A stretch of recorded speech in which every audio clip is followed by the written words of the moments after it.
En 2013, l'équipe de France de basket n'avait jamais remporté le titre sur une compétition internationale et la génération de joueurs qui composait le vestiaire français depuis quelques années donnait alors un espoir énorme aux supporters français quant à l'Eurobasket 2013 en Slovénie. En effet, Tony Parker et les siens s'imposaient déjà depuis quelques années comme une puissance du basket européen et c'est pourquoi aujourd'hui je vais vous faire revivre cette édition des championnats d'Europe de basket qui restera marquée dans les manuels d'histoire du sport français. Crossed a man that didn't deserve it. Me be treated like a punk, you know that's unheard of. You better watch how you're talking and where you're walking, or you and your homies might be lying in chalk. I really hate the trip, but I gotta low. As they croak, I see myself in the pistol smoke. Fool, I'm the kind of cheater little. Faut gagner une fois l'or. Faut gagner une fois l'or pour que tout le monde se rappelle de notre génération.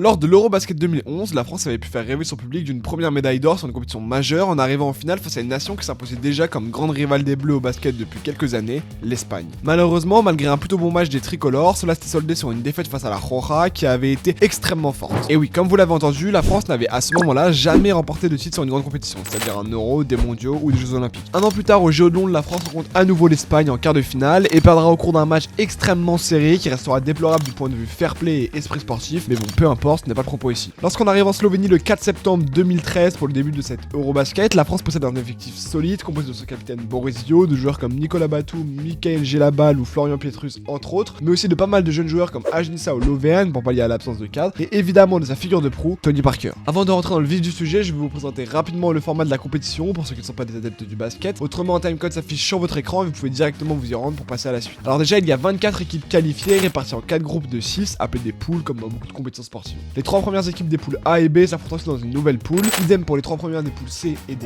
Ces deux nouvelles poules formées sont appelées le second tour et les 4 premières équipes de chacun de ces deux groupes sont qualifiées pour le tableau final, reposant basiquement sur des matchs coup près, c'est-à-dire si tu perds, tu es éliminé, si tu gagnes, tu continues, sous la forme de quart de finale, de demi-finale et d'une finale.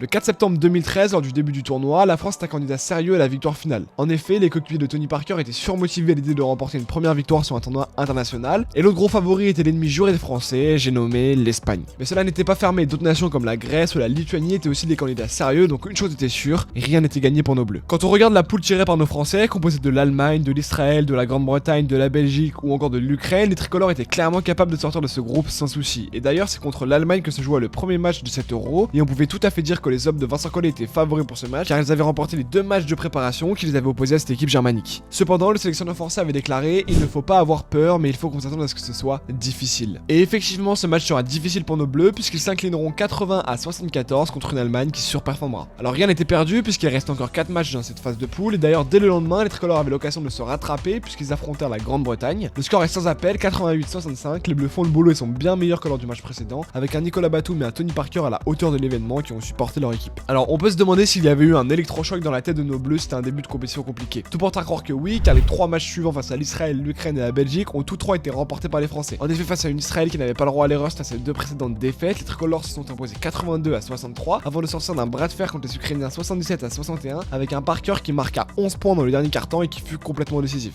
Le 9 septembre se déroula le dernier match de la phase de poule des Bleus face à la Belgique. L'équipe belge se savait déjà qualifiée pour la suite de la compétition, tout comme les Français, et les deux équipes savaient qu'elles allaient se retrouver dans le même groupe au tour suivant. Et la spécificité du deuxième tour est que tu conserves les résultats contre les équipes que tu as déjà affrontées en poule. Par conséquent, si les Bleus remportent ce match, ça fait directement 2 points d'encaissés pour le deuxième tour sans même y être. Et bingo, les Français font le boulot malgré une première mi-temps très compliquée et s'imposent 82 à 65.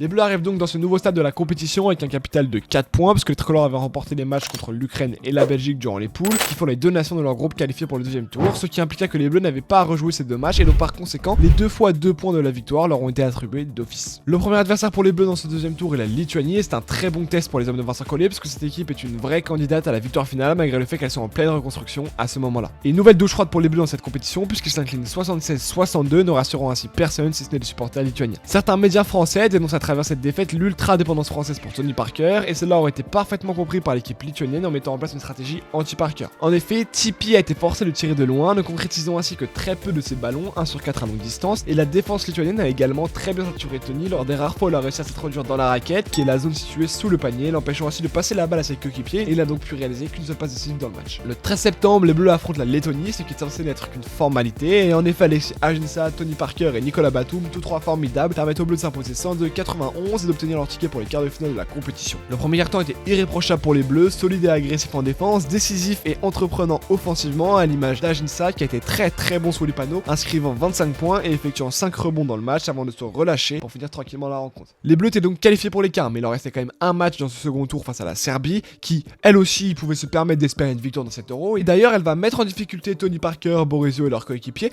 puisque les Bleus vont une nouvelle fois s'incliner 77-65. Alors bon, c'était un match sans enjeu, les deux équipes étaient déjà qualifiées, mais quand même cette nouvelle défaite inquiète, ou du moins ne rassure pas, avant les quarts de finale.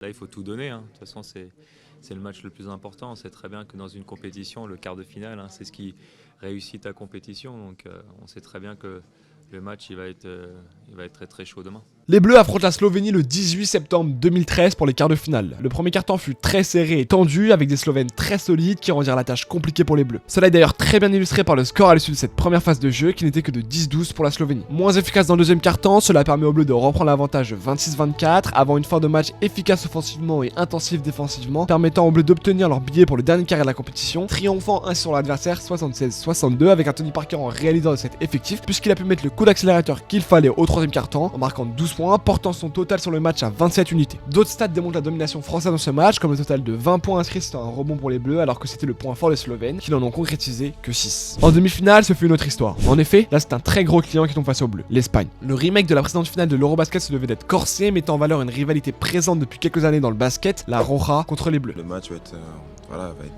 intense, parce que ils veulent pas lâcher leur titre, ils sont 2 fois champions, ils veulent faire 3 fois. Nous, on a envie de décrocher le premier, donc ça va être une guerre demain. Ça fait 13 mois que personnellement je rêve qu'on recroise leur route, parce que je suis persuadé que toutes les séries sont faites pour s'arrêter.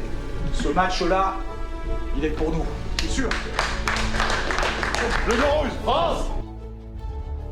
Le match est lancé et l'objectif est clair pour les tricolores, mettre fin à la série de 8 défaites contre l'adversaire hispanique. En première mi-temps, on a encore une fois un Tony Parker qui s'impose en leader, mais il y a un problème, c'est que c'est bien le seul qui était à l'auteur de l'événement puisque Tipi a inscrit 14 et 20 points français sur la mi-temps, et l'Espagne eux n'attendaient pas les Bleus puisqu'ils en avaient 34. Résultat, les tricolores retrouvent vestiaire avec 14 points de retard, et comme un gros joueur, Parker prend les choses en main. On dit des trucs qu'il faut faire, on sort pas sur les pick and roll, on les laisse chuter à 3 points.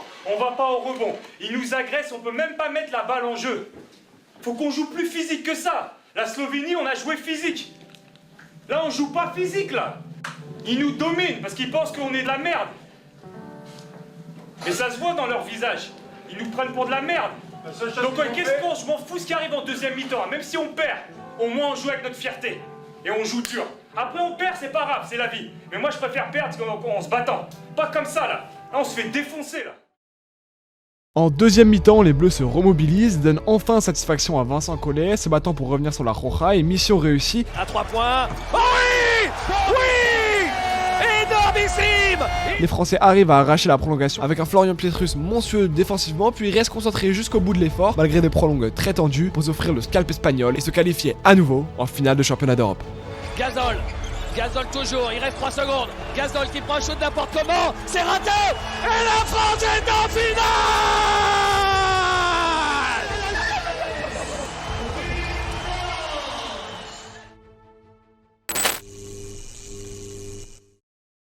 Voilà, donc on a bossé ce matin encore, on est tous concentrés parce qu'on sait qu'il y a encore un match à jouer et le but ultime, c'était pas franchement de battre l'Espagne, c'était de remporter l'or, et c'est ce qui reste à faire. On est le 22 septembre 2013. 2 jours auparavant, les Bleus avaient enfin réussi à battre leur bête noire au cours d'un match compliqué et exigeant physiquement, mais en ce soir de finale qui allait opposer les Bleus à la Lituanie, les compteurs étaient remis à zéro et les tricolores n'avaient qu'un seul objectif, être les premiers Français à ramener un titre majeur à leur nation. Tony Parker et ses copiers arrivèrent donc concentrés et déterminés sur le parquet pour battre l'équipe qui les avait tenus en échec lors du deuxième tour. La France rentre bien dans son match, l'efficacité d'Alexis Ajinça sur quelques rebonds offensifs et l'agressivité de Nicolas Batum permet aux Bleus d'être dans le coup, mais le Lituanien Linas Kleiza et lui lui aussi à la hauteur de l'événement, ce qui permet à la Lituanie de mener 22-19 à la fin du premier quart-temps. Antoine Dio et Florian Pietrus entrent en début de deuxième quart-temps et le maigre avantage des Lituaniens ne peut tenir face à la montée en puissance des Bleus, agressif, précis, collectif, et finissent la première mi-temps à 50-34 avec un Nicolas Batum monstrueux qui a inscrit 17 points à lui tout seul.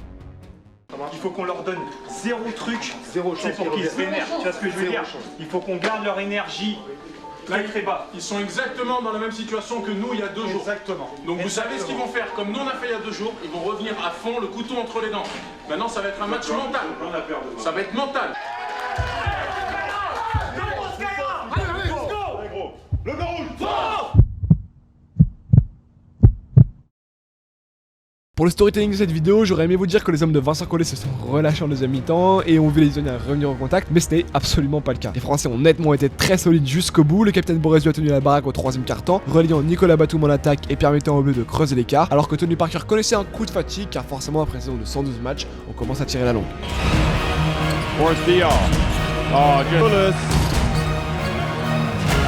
Now Parker, third quarter, and another easy basket. Deal rather. Whips it inside to Shalabal. Les Bleus démarrent le quatrième quart-temps avec 18 points d'avance et la mission est simple, il faut tenir jusqu'au bout. But you'd have to think Lithuania would like that play on the board, and Diao just drives in and shoots over Montejounas. Le chrono tourne et les Lituaniens ne peuvent rien faire face au destin. L'Eurobasket 2013 était pour les Bleus. Finally done it. They've won their first Eurobasket title here in Slovenia. Let the party begin.